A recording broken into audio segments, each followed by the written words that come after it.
So let's have good morning students of class 9. Welcome back to the online classes now. Let's continue our lesson in history, peasants and farmers. So we are nearing the lesson and end of the lesson. So one more classes is left for conclusion. Now today we will do how the unwilling peasants or the cultivators were made to grow opium in India. We are in the last part of that paragraph, that is paragraph 3, the last part. So now,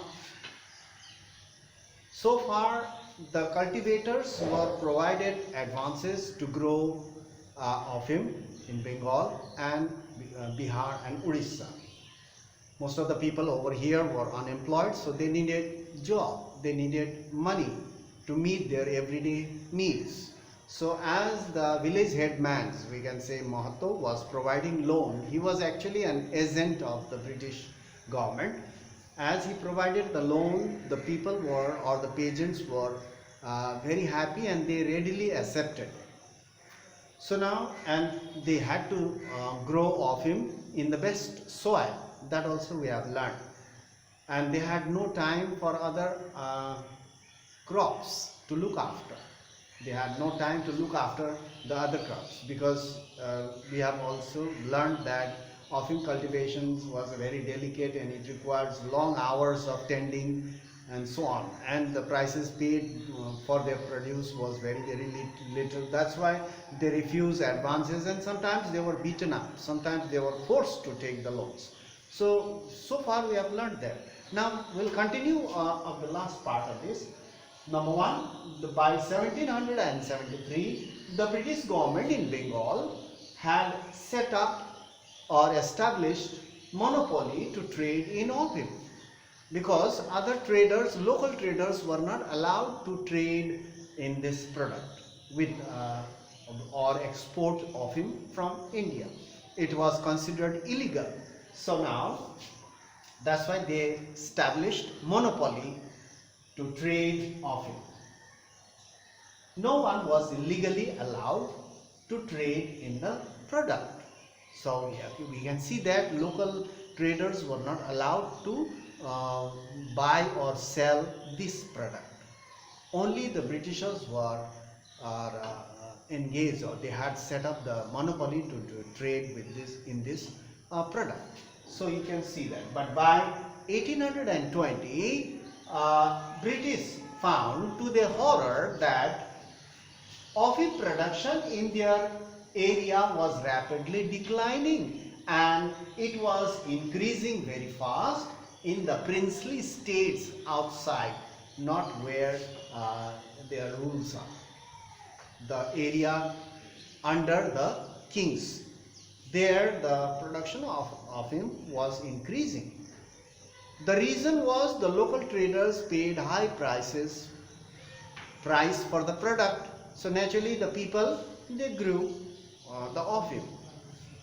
So they used to get a high price for the product and they earned a lot of profit there.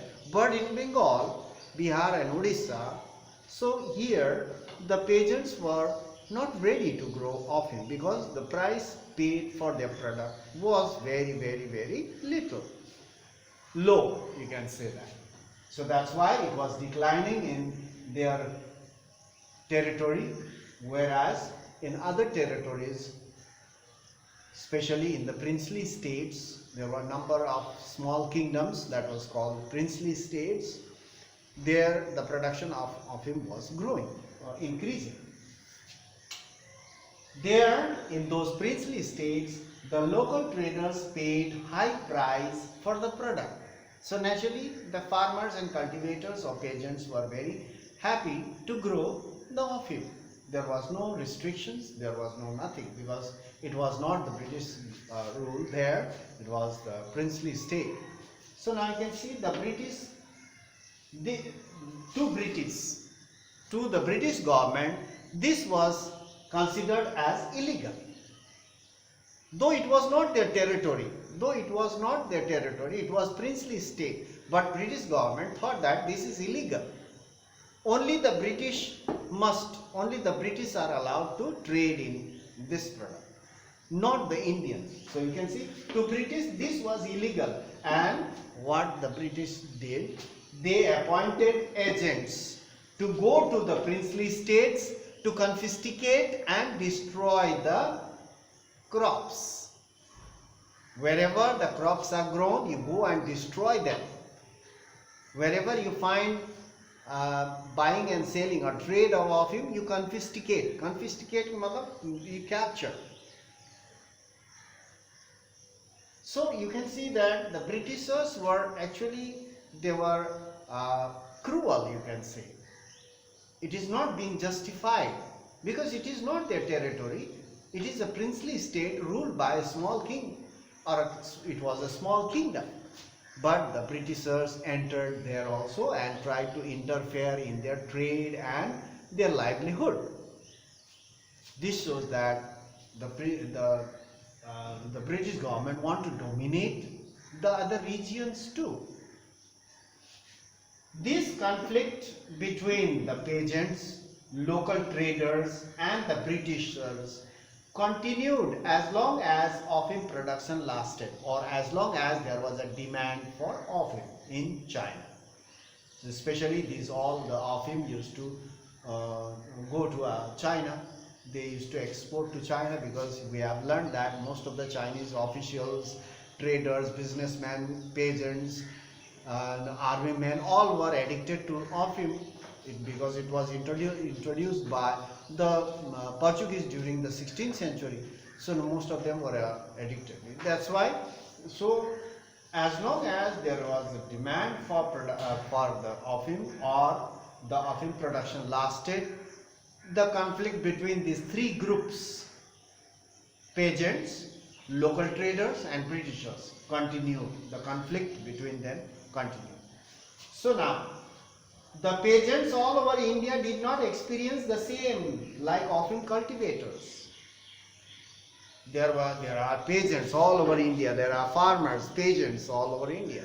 But other peasants all over India did not experience the same thing. Some of the peasants, they lived in the princely states, some of under British government, but the peasants under the British government, they suffered so much. But the other peasants around India, they did not suffer so much. They suffered in other ways, but not like the opium cultivators of Bengal, Orissa and Bihar. So they experienced different situations there. So now, this much for today. In our next class, we will have the conclusion, the final touch, the conclusion to be continued. So that will be the last class for this chapter, and we'll have another chapter. We'll continue. So that's all for today. Thank you for watching the video, and stay safe. Continue studying at home. Go through online portal every day so that you will not miss anything. If you miss, then it will be a difficulty for you to understand certain things. So that's all for today. We'll meet in the next class and continue our conclusion part, the last part. So that's all for today.